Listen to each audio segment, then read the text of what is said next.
2026 में एक भयानक वायरस पूरी दुनिया में तेजी से फैल गया। जो लोग इस वायरस से इन्फेक्टेड होते थे वे धीरे धीरे पत्थर में बदलने लगते थे। ये वायरस बहुत तेजी से फैल रहा था और एक बार जब इन्फेक्टेड व्यक्ति का शरीर पूरी तरह से पत्थर का बन जाता था तो उसकी जान चली जाती थी। एक नर्स होने के नाते अन्ना ने अनगिनत मरीजों को मरते देखा था, लेकिन वह कुछ नहीं कर सकती थी। हालांकि जब अन्ना काम से घर लौटी तो उसने देखा कि उसकी बेटी नशे में धुत बाथटब में लेटी हुई है। माँ ने तुरंत अपनी बेटी के कपड़े उतारकर उसे नहलाने की कोशिश की, लेकिन अन्ना यह देखकर डर गई कि उसकी बेटी के हाथ पर एक नया टैटू बना हुआ है। इससे वह तुरंत घबरा गई। उसे डर था कि उसकी बेटी को वायरस हो गया है, इसलिए अन्ना ने तुरंत उसे डिसइंफेक्ट करने के लिए कुछ अल्कोहल लिया। उसने अगले दिन उसे जांच के लिए हॉस्पिटल ले जाने का प्लान बनाया, लेकिन इससे उसकी बेटी नाराज हो गई, जिसे लगा कि उसकी माँ बिना बात के ही इतना हंगामा कर रही है। अगली सुबह हालांकि लड़की अपनी माँ के साथ हॉस्पिटल गई, लेकिन जब उसने नर्स के हाथ में सिरिंज देखी तो अचानक उसके अंदर एक अजीब सा डर पैदा हो गया। फिर भी माँ की डांट से बचने के लिए उसने हिम्मत करके इंजेक्शन लगवा लिया। हालांकि बहुत ज्यादा मरीज होने के कारण नर्स ने उन्हें बताया कि टेस्ट के नतीजे 7 दिनों तक नहीं मिलेंगे। इस बीच अन्ना मरीजों को देखने की तैयारी कर रही थी। चूंकि इस पूरी मंजिल पर वायरस से इन्फेक्टेड मरीज थे, इसलिए डॉक्टर और नर्स भी वायरस से इन्फेक्टेड होने से डर रहे थे। ज्यादातर स्टाफ पहले ही जा चुका था और जो बचे थे उन्हें उंगलियों पर गिना जा सकता था। जब अन्ना कॉरिडोर में पहुंची तो उसने देखा कि कल का मरीजों का खाना अभी भी खाने की ट्रॉली पर रखा हुआ है। कोई और चारा न होने पर अन्ना ने ट्रॉली को धकेलकर मरीजों को खाना पहुंचाया।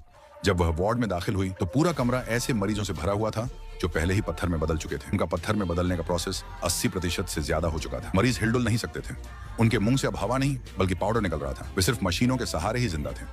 खुशकिस्मती से ये वायरस हवा से नहीं फैलता था।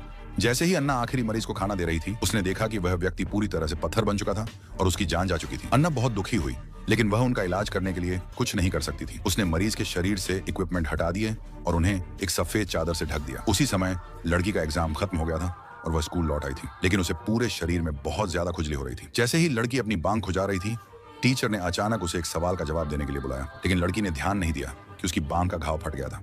खून उसकी बांग से टपक कर डेस्क पर गिर रहा था। ये देखकर क्लासमेट्स डर गए। टीचर ने जल्दी से लड़की को घाव का इलाज करवाने के लिए इन्फर्मरी जाने को कहा।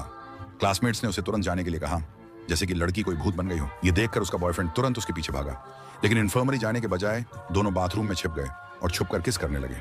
उन्हें नहीं पता था कि इस हरकत की वजह से उन्हें जिंदगी भर पछताना पड़ेगा।